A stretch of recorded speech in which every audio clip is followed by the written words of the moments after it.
This video is sponsored by Blue Archive. I can't believe this is happening. Blue Archive is an anime-style mobile RPG where players take on the role of sensei, an advisor to the Federal Investigations Club. The setting takes place in Kivatos, a huge city where numerous academies are clustered together. Resolve the endless incidents within Kivatos with your charming allies full of personality, and at the same time build special memories with them. The game features 3D real-time battles with detailed animations and impressive skill cutscenes that will keep your eyes glued to the screen. Blue Archive has been a massive hit in Korea and Japan, especially Japan, as it has achieved the top spot in sales multiple times and even got an anime that aired recently, which by the way you should go watch. New content is right around the corner, featuring a new event story basking in the brilliance of their serenade. The featured event story will center around the daily life of Dress Hina. Fresh recruits will also be added to Blue Archive, such as Hanuma Makoto and a dress version of Amao Ako. Please come home. Simply logging in gives you up to 100 free recruitment opportunities, giving new players the perfect chance to jump into Blue Archive. Players will also be able to obtain a dress version of Hina via Fest Recruitment, and during Fest Recruitment, the chance of recruiting 3-star students becomes twice as high. So click the link in the description or pinned comment and hop on Blue Archive today. Trust me, it's good. There's a reason why I buy figures from this series, aside from the cute girls. Alright, so I'm back from Anime Expo 2024. The con was pretty fun. I did buy quite a bit of merch, not like a super ton of stuff, but I guess before we jump in, I do want to talk a little bit about my con experience. So this was my third year of going to Anime Expo. The two previous times was 2018 and 2019, so it's been a couple of years since I've last been there. This year's was definitely the most quickest for me to get in the con. In 2018, I remember waiting outside for like 2 hours, maybe a little bit more. So it was pretty much smooth sailing the entire convention, at least for me. Now, keep in mind, I don't actually attend any panels or anything like that, so I don't know how well those were structured. I do have a friend that actually lined up for the ReZero Season 3 premiere. He had to line up about 2 hours earlier, and even then he was actually really close to being a part of the capped off part of the line. So you're gonna have to line up pretty early for these events. The only place that I think was a little bit more of a disaster this year was definitely the Artist Alley. I mean, Artist Alley typically seems like a disaster every year. All the artists are kind of trapped in a parking lot, and there's not a lot of room to move around like the exhibit hall or the entertainment hall, so it's very crowded in the Artist Alley. And I guess the Star Rail booth was kind of a shit show. Throughout the whole con, I didn't even get a chance to get in the Star Rail booth. It was always packed, and every time I showed up, the line was always capped off. My friend was actually lined up for the Star Rail booth, and then they kicked him out because of capacity. Not even a full minute after he got kicked out, one of the staff actually let 2 more people inside the line and then closed it off again. That's rough. I didn't really care about going into the Star Rail booth too much, mainly because most of the stuff they were selling you could get easily on AmiAmi, with the exception of the Kafka keyboard. I don't know if you could actually get that on AmiAmi, but everything else, like the acrylic stands, you definitely could. My only regret was that I didn't get the Firefly tote bag, which I think was free, by the way, but obviously you would need to be lined up to get one, so one of my friends did get lined up, and he was actually able to get a pom-pom balloon, which I have right here. He didn't want it, so I was like, okay, I'll take it. He was only there for the tote bag as well, but by the time he was able to line up, the tote bags were all gone, so let's unpack this. So I guess first off, we'll get into the freebie stuff. First thing, I got this Charaform, I don't know how you say that, Saber Wafuku version. I didn't actually pay for this. This was given to me by an artist friend. They didn't want it anymore, so I was like, sure, I'll take it off your hands. The front is a little bit damaged because I had to squish this in my backpack. Oh, which, by the way, I packed super efficiently this time around. Well, almost super efficiently. I had to wear like 3 pairs of pants and like 5 layers of shirts coming back because I wasn't going to be able to fit the clothes inside my bags while trying to pack the merch, so I had to wear extra layers. But it's fine, I was able to pack everything, so. Oh, I guess also from my artist friend, I did pick up 2 of their keychains. So they do like drawing a lot of Arknight stuff. So they gave me their Chen and their Scotty Alter keychains. Pretty dope, pretty dope. Speaking of Arknight stuff, I actually got a chance to meet Wheels. I don't know if you guys know who Wheels is, but they're the person behind like a lot of the little chibi animation for Arknights. You've probably seen an animation or 2 from them. I got to meet them very briefly, and I got 2 stickers from them, so I got Calcit and W. I enjoyed their animation, so it was really cool to meet them. A Rona Blue Archive fan. I got a little Blue Archive pamphlet thing. Well, this is kind of just mainly the stamp rally bingo thing. As you can see, if you got 1 bingo, you could get the keychains, and if you get 2, you could get the bag, which I kind of did want, but I didn't really want to do the stamp rally activity, so I was like, whatever. A lot of booths did have stamp rallies. Not a big fan of those. I'd rather just go over there and buy some shit, but that. So I did visit the YoStar booth. which funny enough, I actually didn't know Yostar was selling anything until like the third day, because the way their booth was structured, like at least on the outside, it kind of just looked like they were just having some like cosplayers there, and that was pretty much it. I basically walked up to like the front of the Yostar booth, at least on the Arknight side, and I was able to get a couple of Arknight stuff. Got these like paper headband things. There were 3. I believe the third one was closure. I have Amiya and the Doctor here. If you're wondering why I have 2, it's because my friend gave me his. But on the inside of the booth, I saw like a giant TV and a bunch of people sitting down. So I was like, are they even selling anything here, or is it just some like activities? I didn't pay attention enough because there was actually a store on the opposite side of the TV. I didn't figure that out until like the third day, which by that time, a lot of the stuff actually sold out. I did manage to buy like 2 things from there though, so it wasn't a total loss for me. I did stop by the AmiAmi booth to buy some stuff, but they gave me a free Amiko mask. At round 1, I did get a cinnamon roll lanyard. AmiAmi also gave out some free fans when I was there too. And apparently they invested in their first anime project. They also gave out some AmiAmi cards with a couple of advertisements on the back. I don't know why I have 3. I think my friends gave me theirs. We have the Yostar bags, so I actually have 2 of these because my friend also gave me theirs. I don't know why. Okay, so we have like a Yostar passport, a little notebook, a couple of Yostar stickers. Oh yeah, and this was the Yostar catalog, so this is the actual stuff they were actually selling at their booth. So a lot of the stuff by the time I actually got there was already sold out. A lot of the Azur Lane stuff was pretty much sold out. I would have gotten the plushie charms for Shinano and Misashi, but those were sold out. I did manage to get one of the scrolls that I actually did want, which was a gear. New Jersey was sold out by the time I got there, so I wasn't able to get hers. And on the Arknight side, there wasn't really anything I wanted to buy from here, except for the plushies, which by the time I got to the store was already sold out. But I did buy their tote bag, which I'll show you guys later in a second as well. Some Arknights stickers, very cute. And then we got an FGO clear file, which is adorable. I love the art on this. This looks super cute. And then a Play Asia bag. I didn't buy anything from Play Asia, but they were just giving out bags at their booth. So I was like, sure, I'll take one. Let's bring over what I actually bought. Okay, so a majority of the stuff I bought is in this bag. This was the Nikkei bag that they gave you if you did all the stamps at their booth. It's pretty big, which was good if you had a lot of stuff at the con that you wanted to carry in one bag. But it's also a little bit of a pain in the ass for anybody who wants to take this thing home. I ended up having to fold it, and now it's got some really ugly creases in it. First up, I did stop by Omocat, because they had a booth there. You got an Omocat fan. Pretty cool. Omocat pin. And some Omocat stickers. But what I did buy was the Mio hoodie, because Mio's hoodie was one of the hoodies that I did want to get when it first went up online, but I wasn't able to snag it. I was only able to get Fubuki's, but they had Mio's hoodie there, so I was like 100% gonna buy it. So it did come with this Mio pin, very cool. Well, I've never actually seen the front. I like the design here. Got a little outline of her hair. And then the back side, of course, very nice. Glad I picked this up. Now, while Nikkei didn't really have a booth that they were actually selling stuff at, they did have a secret booth, which was the Animate booth that was there. Animate was selling a bunch of Nikkei merch. When we got in there, a lot of the stuff was actually sold out already, but I managed to get a lot of things that I still wanted, so I managed to get this Nikkei towel of Blanc and Noir. I'm glad I picked this up. I forget how much this was. I think it was like 40 bucks. A little bit expensive for a towel, but I got 2 tapestries from there,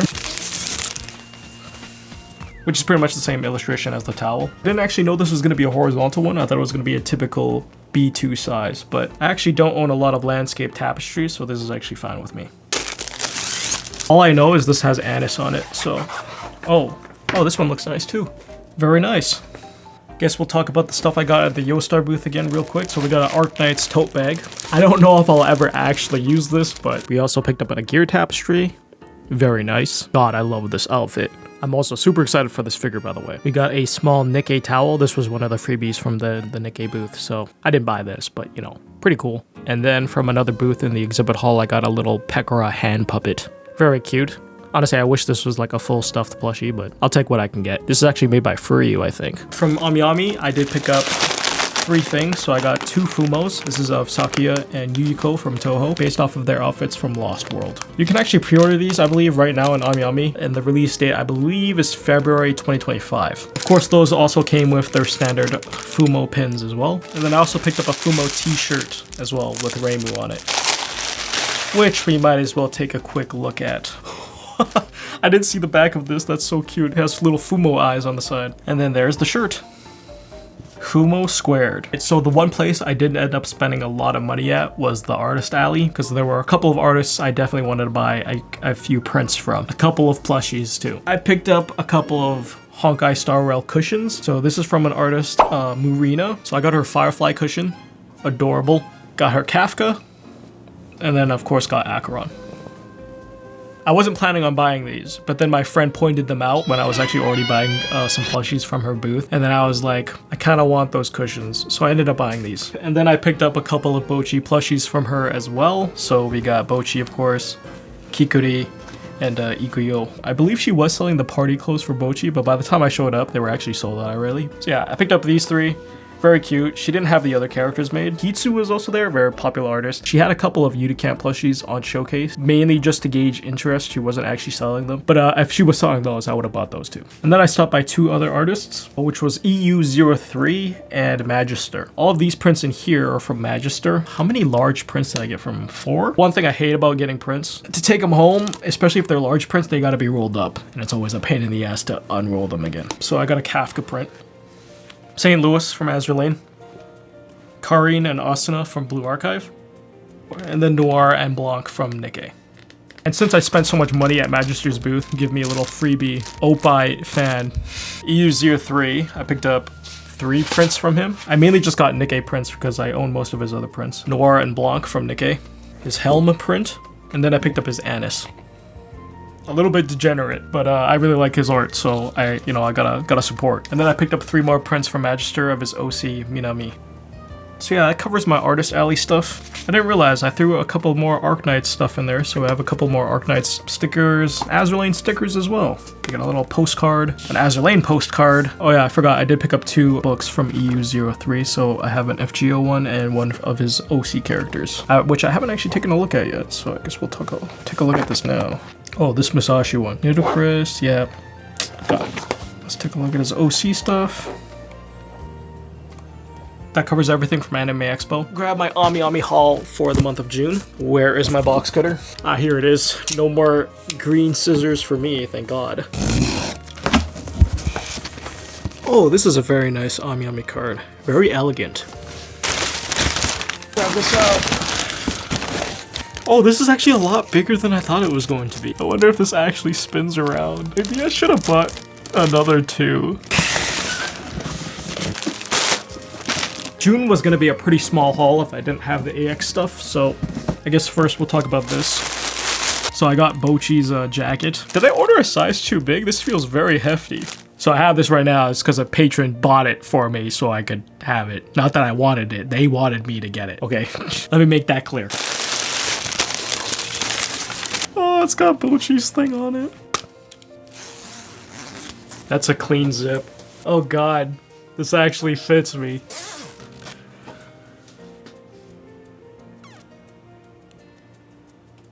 You guys happy now? Guess we'll talk about this first, because I'm pretty excited to have this girl in my collection finally.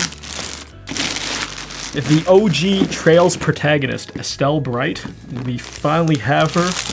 By Kotobukiya, 1/7 scale. Huge props to Kotobukiya for basically making the Trails figure line, I'm not gonna lie to you. I mean, there's a couple of other manufacturers that have been making Trails figures like Westcube, for example, but Kotobukiya has been really hammering it down, so I'm super excited to have this. I think Falcom might be remaking the Sky trilogy, or at least the first 2 games. I don't know if they'll remake Kevin's game, if I'm gonna be real here. I think it's either gonna be like a re-release remaster like Kai, but if it's like a full-on remake in their modern style, I'll be very surprised. This is based off of her 2nd chapter. The next small thing that we got was Herta from Honkai Star Rail. I picked up the mini Herta figure.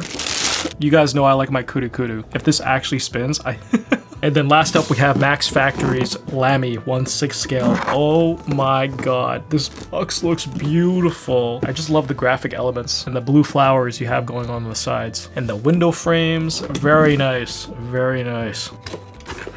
I just took a look at the instructions and it has a slot for batteries on the bottom. There's no way this thing, I thought it was just like a small figure, but it actually spins. On the inside of the box, you have this simulated universe. Very nice. I just love the facial expression, bro. It's just so deadpan and monotone. So yeah, you got a battery slot on the bottom. This will be going right there. Oh, this was made by Apex. I did not know that. Grabbing Estelle Bright here. Am I gonna have to start making a Trails shelf? I hope they make Laura soon. Please. Give me Laura, Shizuna, and Aurelia. I don't know if they'd ever do one for Aurelia, but I hope they do. God, she's so fine. Of course, the inside of the box, you have the sky. Because Trails in the sky. Get it? Trails in the sky. Oh, here we go. Okay, here's the base. Very in character. You get the sky. And then we have the bucket full of sunshine herself. Her head does come off. I'm assuming that's because if you got the Kotobukiya exclusive, you got an extra like headpiece, I would assume. I don't remember exactly what the bonus was for this. Let's put her into the base. We have her staff. There is a peg hole underneath her left hand that I'm assuming this just goes right into. Easy as that. Decent details on the outfit. Good paint job. Solid quality work. Now, I know her hair isn't actually orange, but at least from like illustrations, you would kind of think it's a little bit orange. So I was expecting it to be a little bit more of a brighter color of brown, but it's definitely a little bit more darker. Okay.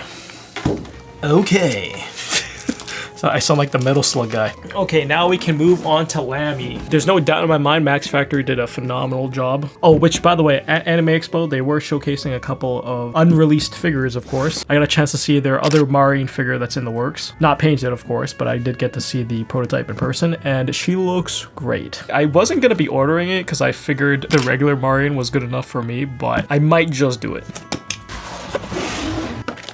Instructions. Oh, decent heft. She's got them. She's got the zip ties. 2 of them, in fact. Take a look at the base. Oh, it's got a little bit of plastic on it. So you have Hololive Yukihana Lamy all the way around the base. Kind of like one of those glass panes you would see in like a church or something maybe. Reminds me of Cardcaptor Sakura a little bit. Big circular acrylic. You'll be able to display her without the base since this is quite big. You have her little heart ahoge. Very big girl. Does her head come off? I understand why they do it, but it's always kind of nerve-wracking. Details on the jacket. You have like some snowflakes on the sleeves here. Very nice. Damn, the bottom of her boots are actually textured too. Most of the time manufacturers kind of just leave that smooth and plastic. Her leggings also have snowflakes on them. Skirt, snowflakes. She's an ice elf, right? So makes sense. Slide her head back in. They did a wonderful job on her hair. Just look at that sculpt work on the back. Oh, all of the hair strands are looking mighty sharp. Same with her bangs. She looks fantastic here. The hair strand goes right on top of her head, of course.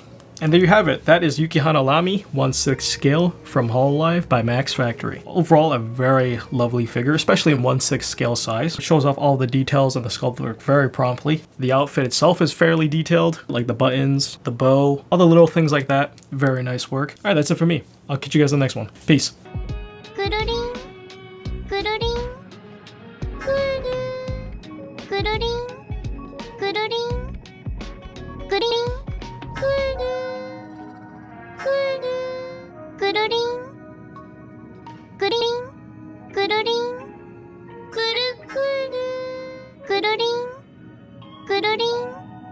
くるりん